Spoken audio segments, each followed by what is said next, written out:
Okay, once you do that, you can just push it back and it will just push it back and it'll go back and out of the way. Now, most important is make sure that you have the ground wire off of this, and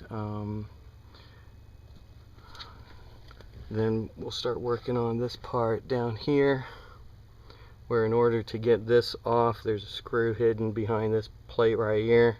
Get this plate off. There's a screw up in here. I've already taken that one out. We'll have to pull this off. There's a snap on the very top up here.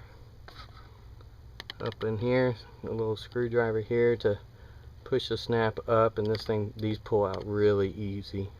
And then there's a screw, another screw right here, right in back here, you probably can't see, and then ultimately there's a screw again behind this plate for this to come out. Alright, we'll be back.